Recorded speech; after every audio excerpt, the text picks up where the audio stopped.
धातु जूं शयूं सभ खां अवल कंहिं ठाहियूं?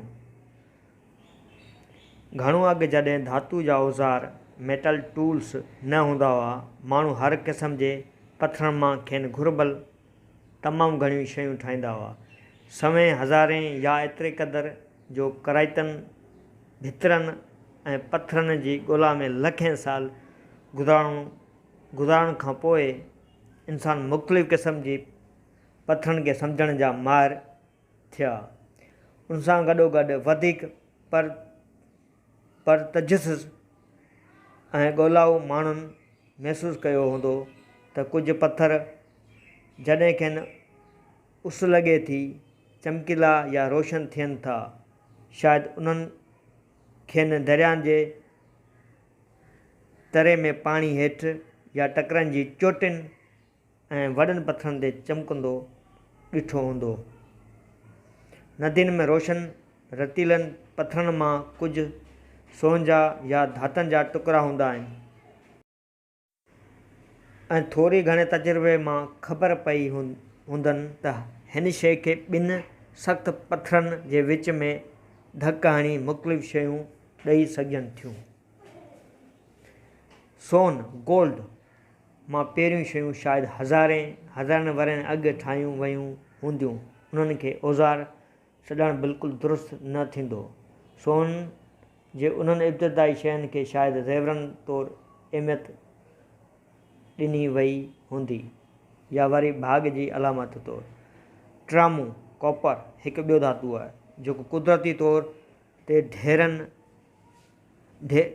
ढेरनि में मिलियो हूंदो। उनखे सोन वांगुरु शक्ल ॾेई सघिजे थी, पर पोइ इहो थधो ई छो न हुजे, पर उनखे बदिलाइणु वेतरे आसान थी पियो आहे। जेकॾहिं सचपच गरम बाहि में उनखे गरम कयो वञे त वक़्त ब वक़्त ट्रामे जा टुकर इतफ़ाक़ी तौर ते ॿरंदड़ बाहि में किरी पिया हूंदा। फ़क़्ति हिकु मुशाहिदो कंदड़ माण्हू ॾिठो हूंदो त कीअं बाहि ट्रामे खे मखण वांगुरु नरम बणाए छॾियो। सचपच ईअं ई वधीक दिलचस्प सूरतहाल पैदा थी हूंदी जॾहिं ट्रामे मुख़्तलिफ़ शक्ल वरिती हूंदी। उहो जबलनि अंदरि रोशन नीरे या साए रंग में ज़ाहिर पिणु थियो हूंदो। अहिड़ा टुकर रॉक्स परकशिश ऐं ध्यानु छिकाईंदड़ रहिया हूंदा। घणो करे माण्हू उन्हनि जा टुकड़ा खंया हूंदा ऐं घर खणी विया हूंदा। इहो तसवुरु करणु मुश्किल नाहे त अहिड़ियूं टकिरियूं रॉक्स चुल्हनि या थांव ठाहींदड़ भठियुनि ॾांहुं कीअं वयूं, या त इतफ़ाक़ सां या त वरी तजुर्बनि सां। जेकॾहिं बाहि काफ़ी गरम हुजे त पोइ पणियाठू ट्रामू कॾहिं कॾहिं अजीब नीरनि सावनि टुकरनि मां ॿाहिरि निकिरी आयो हूंदो। सोचियो जॾहिं ईअं ई पहिरियों भेरो थियो हूंदो त ॾिसण में केॾो न वणंदड़ हूंदो ऐं कॾहिं बि न विसारण जोॻो। कुझु माण्हू सदाईं खां पुरतजुसिस ऐं तजुर्बा कंदा रहिया आहिनि।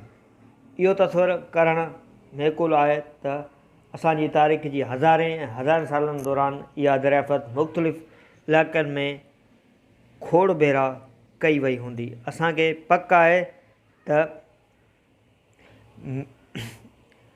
मेडिटेरेनियन समुंड जे ओभर वारे किनारे, जंहिंखे असीं घटि या वधि अॼोकी तुर्की या टर्की मुल्क जो नालो सॾियूं था, त आबाद माण्हू अटकल 7000 साल थी सघे।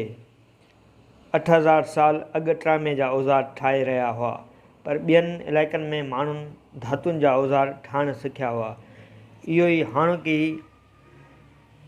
मुल्क जो नालो बि अटकल 6000 साल अॻु इहो कमु करण में मसरूफ़ हुआ। हाणोके बल्गारिया मुल्क जो नालो में अटकल 6000 साल अॻु इहो कमु करण में मसरूफ़ हुआ ऐं घटि में घटि 5000 वरह अॻु हाणोके पाकिस्तान में धातु मां औज़ार ठाहिया विया हुआ।